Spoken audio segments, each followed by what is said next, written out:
So there's a new show on Netflix called Love. Simply just called Love. It stars Paul Rust and Jillian Jacobs. And I binge watched all 10 episodes tonight in one sitting. It's pretty good.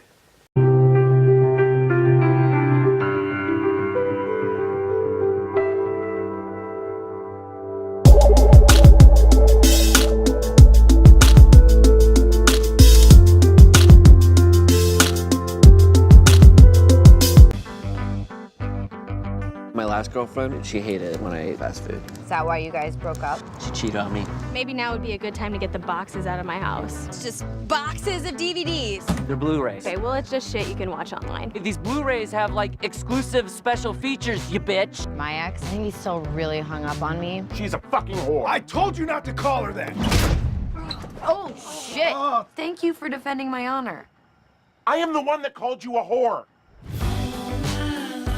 Nobody ever just pulls you aside and goes, hey, just so you know, relationships are fucking bullshit. I just think we're two nice people who gave it our best shot. Anyway, I'm into chubby guys. I just keep believing in this fucking lie that a relationship evolves and gets better. Where do these lies come from? Fucking movies. Pretty Woman? Fuck you! Sweet Home Alabama? Lies? When Harry Met Sally? Fucking lies? Homeland Season 3? Very confusing. Get it out of my life! So the very generally titled Love follows two characters as they meet, kind of fall for each other a little bit, have a falling out, blah blah blah. There's 10 episodes of it. It's a Judd Apatow show. It's a lot like Girls, except it's not a group of girls, it's one girl and one guy. And it's very Apatow. If you don't like Apatow, if you don't like 40-Year-Old Virgin, if you don't like Knocked Up, if you don't like funny people, if you don't like girls, then you probably won't enjoy the show. But I'm an Apatow fan. Apatow. What would an Apatow fan be called? Apatowl, like an owl or a towel. Apatowl. Apatowy. Yeah, this show works. This show works because it has two fantastically developed characters. And they develop themselves with each other very well. The chemistry is there, the authenticity is there, the character development is there, and it's nice. It's a funny show too. It's basically like a really good romantic comedy spaced out along 10 episodes. This show is incredibly easy to binge watch because so many of the episodes take place immediately after the end of the previous episode. So it's just so easy to go on and on and on. I didn't know who Paul Rust was before I watched this, and he's fantastic. He has a really interesting persona. If you guys don't know about this TV series, I think you should check it out on Netflix and watch all 10 episodes like I did, because it's kind of a testament to the fact that romantic comedies should be really good. But like I said, if you're not into Apatow movies, then you might not be into this one. It does kind of lose a little bit of steam towards the end, like most Apatow projects. At times, it gets a little bit bogged down in specifics of supporting characters, like Apatow movies do. And at times, it just is a little bit basic, like Apatow movies. So, if you're not a fan of Apatow movies, I can see why you're not really a fan of this show if you gave it a watch. But in my opinion, Love, such a stupid title. In my opinion, Love works because of the great performances by the two leads, the great authenticity of the two leads, the great character development of the two leads.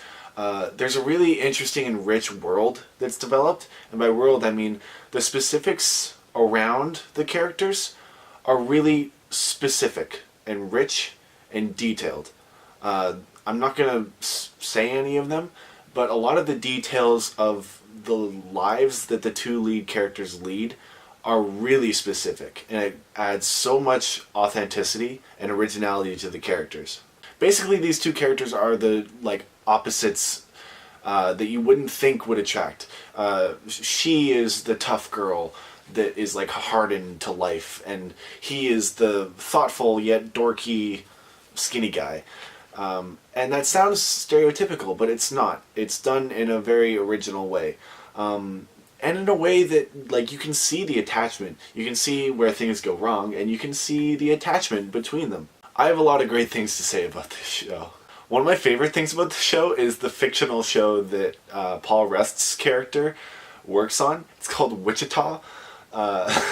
Wichita is like a cross between Desperate Housewives and, like, Vampire Diaries. And it's just hilarious to see the show being worked on in the show. It's fantastic. There are issues with it, though. I think one of the issues I would say is that there's just inconsistencies. There's a couple characters established in her life, in Mickey's life. Mickey is the name of Jillian Jacobs' character. There's a few characters introduced in her life early on in the show that are basically never touched on again in the last 8 episodes. It feels a little bit lopsided towards like the specifics of his life. I get that it's maybe more interesting to write. I don't know. It felt lopsided and inconsistent. Anyways, I highly suggest that you check out Love on Netflix. Also, I highly suggest that you check out Love in real life.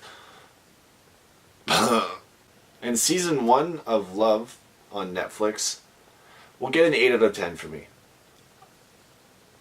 I'm not really confident enough to give it a 9. I don't think it's outstanding, but it's great.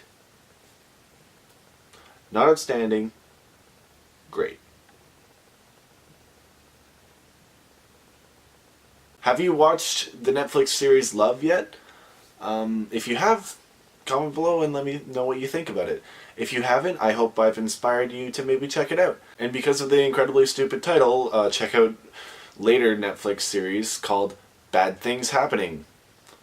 Surprises, luck, shoes, and many more coming to Netflix with its now general titles.